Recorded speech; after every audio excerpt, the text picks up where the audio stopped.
Informasi seputar bola. Bolaku, bola kita. Pelatih Persija, Persebaya, dan PSM kompak beri kritikan keras ke Sintayong. Kami kutip dan baca dari suarajoglo.com. Keputusan Sintayong mengadakan TC jangka panjang untuk Timnas Indonesia U20 proyeksi Piala Asia sempat menuai kritikan dari 3 pelatih BRI Liga 1 musim 2022-2023. Adapun 3 pelatih yang dimaksud adalah Thomas Doll dari Persija Jakarta, kemudian Aji Santoso dari Persebaya Surabaya, dan Bernardo Tavares dari PSM Makassar. Menurut Thomas Doll, kompetisi lebih penting daripada TC, lantaran dalam TC hanya terdapat menu latihan, tapi tidak disertai dengan kompetisi. Ini pentingnya kompetisi karena TC itu kan cuma latihan-latihan, tapi tidak ada kompetisinya, ungkap Thomas Doll menyoroti panggilan 9 pemainnya untuk mengikuti TC Timnas Indonesia U20 di Jakarta. Hal senada juga dikatakan oleh pelatih Persebaya Surabaya Aji Santoso. Menurutnya, seharusnya pemain selalu dilibatkan dengan kompetisi.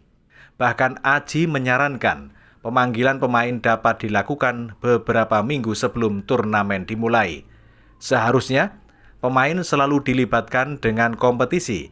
Kalau ada turnamen, kurang beberapa minggu baru dipanggil, ujar Aji Santoso, pelatih Persebaya Surabaya. Kemudian di sisi lain, Bernardo Tavares selaku juru taktik PSM Makassar juga menyentil TC jangka panjang yang dilakukan oleh Sintayong. Menurutnya, jika hanya melakukan latihan, lari, dan training camp, para pemain tidak akan mendapatkan sesuatu dari sebuah pertandingan. Jika mereka di timnas hanya latihan lari, training camp, mereka tidak mendapatkan hal-hal bagian dari pertandingan, ujar Bernardo Tavares. Pernyataan ketiga pelatih itu lantas tak luput dari sorotan kalangan penggemar sepak bola tanah air dan para netizen Indonesia. Tidak sedikit dari mereka yang memberi komentar terhadap pernyataan itu. Sementara itu, sebelum mau melatih Arema, Iputu Gede konsultasi dulu dengan pelatih Persebaya Surabaya. Kami baca dari wiaremania.net. Sebelum memutuskan mau menerima tawaran melatih Arema, Iputu Gede berkonsultasi dengan beberapa orang selain keluarganya.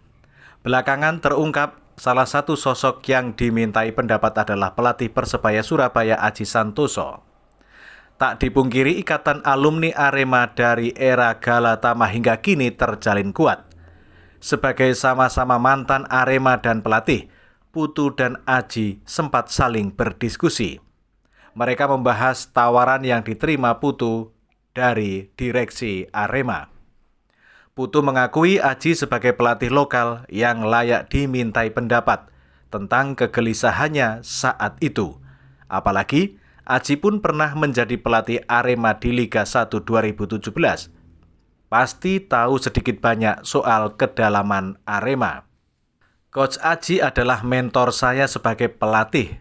Sampai mau masuk Arema kemarin pun saya masih sempat berkoordinasi dengannya, kata Putu. Bukan cuma dimintai pendapatnya oleh Putu soal niatnya menerima tawaran sebagai pelatih Arema, Aji juga punya andil dalam kemenangan atas Ranusantara FC di Liga 1 2022-2023 pekan 24. Itu menjadi kemenangan pertama Putu saat menangani Arema. Kemenangan yang mahal karena turut mengakhiri puasa kemenangan bagi Arema dalam 5 laga terakhir. Sebelum pertandingan melawan Ranusantara, saya juga sempat berkomunikasi dan sharing dengan Coach Aji. Banyak masukan juga dari dia, pungkasnya. Informasi seputar bola. Bolaku, bola kita.